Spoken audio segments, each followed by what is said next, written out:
Europe's economy is weak. Russia is benefiting from higher energy prices. What does that mean for the future of their relative economies?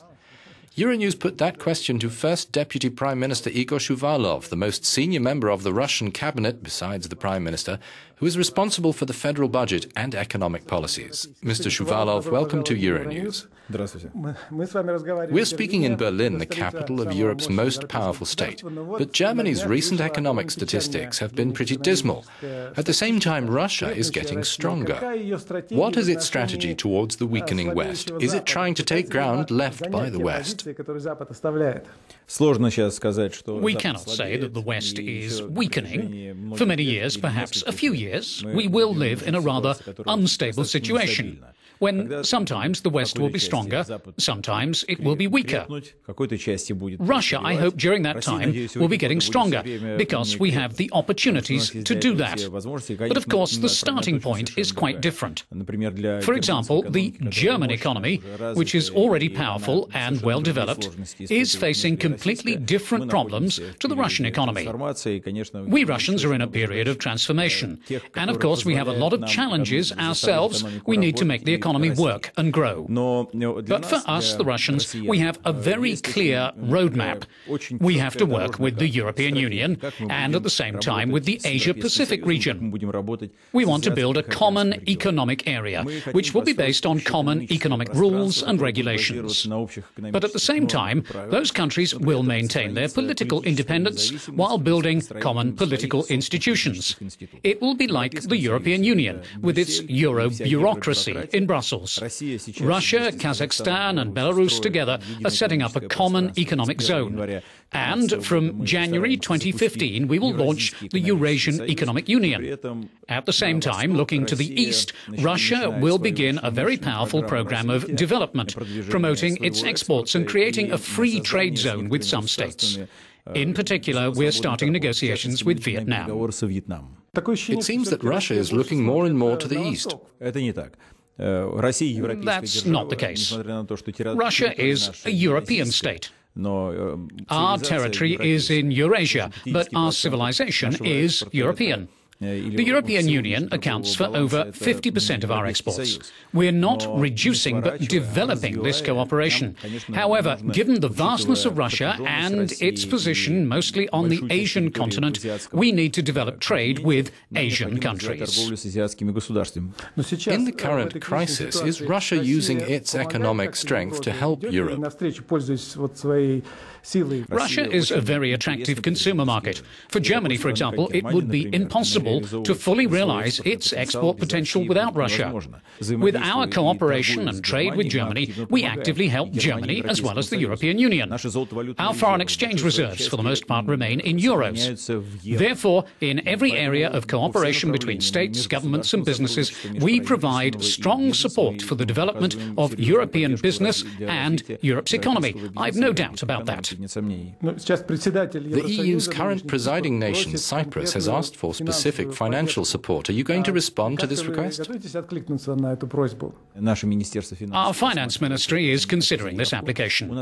We don't have special funds to support the European economy, but we're willing to consider such an application. And of course, it must be done in cooperation with the European Union. I don't think in the current difficult conditions, these kinds of problems can be solved on a bilateral basis. In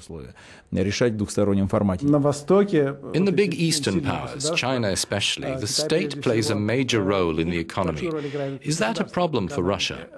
If there is state domination, does that make Russia stronger or weaker? Is Russia's state capitalism working? We have no state capitalism. That is a stereotype. We are privatizing state property, privatizing our companies. More than ever, the government is determined to support business and improve the climate for business. With Rosneft acquiring TNK-BP, isn't that a strengthening of state control in such an important area? No, it isn't. To begin with, we have not yet seen the final terms of the deal. We have not been told about them. We just saw the general outline.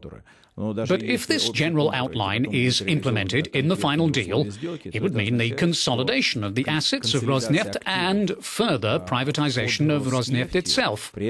And as a result of this transaction, BP, one of the shareholders of TNK BP, should become one of the major shareholders of Rosneft. Basically, it means consolidation of assets within the company, which will become the biggest oil producer and the company with the largest capacity with the greatest known reserves. In this case, BP becomes a shareholder, and it's very important for corporate governance and the process of privatization. If Rosneft were just buying those assets, then I would agree with your conclusion, but it didn't do just that. It's very complex and a good deal.